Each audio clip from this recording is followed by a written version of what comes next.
goals. When I say interim goals, so if you're just starting out, they say that the first goal towards financial stability is save 1 month's worth of income. That means if you lost your job, you could. So if you make $5,000 a month, you want to first goal is save 5,000, and you're not going to touch that ever until you become a millionaire. Then you're not going to want to touch it. But anyway, this is how you build wealth. And then the next interim goal that they talk about is 3 months income. So that would be, if you make 5,000 a month, that'd be 15,000 you save. That means if you lost your job, you would be able to support yourself for 3 months. Then you want to save 3 months. Then you want to save 6 months. Then you want to save a year's income. And you can imagine how your mindset and feeling about yourself, talk about confidence. Money has a lot to do with self-confidence. Not that you need a lot, it's that you need to be stable. Stable, you cannot have stable self-esteem without stable finances. And that is not the amount of money, that's a stability and the ability. So the definition of wealth is the ability to survive times number of days forward. So if I have enough money to support myself for a year without working, I can breathe a sigh of relief and be at my job, but I don't have to be scared I'm going to be fired or the economy is going to go bad or whatever, because I got it handled. You got it handled. Okay. So you would set yourself those interim goals, and then after that, go for it. But those are some places to start if you haven't already got there.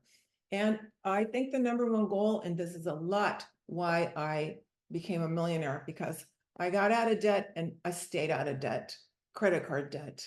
So credit card debt is cancer. You can never be stable if you have credit card debt. You use a debit card. You only spend for what you can afford.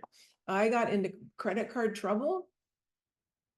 I was always paying for seminars and spiritual retreats and just all this stuff I couldn't afford, and I was going to pay for it later. And I got overhead and I got into a 12-step program for credit card debt. And that's why I became a millionaire, is because I started looking at my finances every single day, only buying what I could afford now, buying nothing on credit, only using debit cards. And now I see it's a way that is also a way that the people keep you their slave. There's no freedom in it. You're always someone else's slave. And you cannot achieve wealth if you are always getting in this revolving credit debt.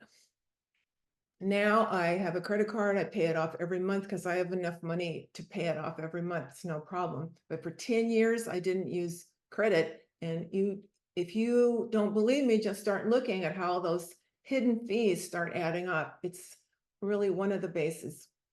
Put your money away and don't touch it. It's not there for emergency. You have a different emergency fund if you need an emergency fund. The only problem with the emergency fund is if you think I have emergency fund, then your mind's going to come up with emergencies to use that money. Minimize risk. You know, if you want to go out and buy crypto or something like this, do it with only a small part of your money, because millionaires keep it really safe because they don't want anything to hurt their principal. So if you've sweat and slaved and you've saved $50,000 and it's sitting there, the number one thing you don't want is to lose that in a day because you made a risky investment. You want to just keep building on top of that. And there's some metaphysical level to being wealthy, just like there is to finding a partner. And we're not going to have time to get into that today, but there's a lot of stuff about changing your own mindset, understanding that life is abundant. This is all the same thing that goes into pickup as well. Realizing that there's no reason I shouldn't be a millionaire, but I need to work. I need to pay the price. I need to be willing to pay the price. And it's worth it.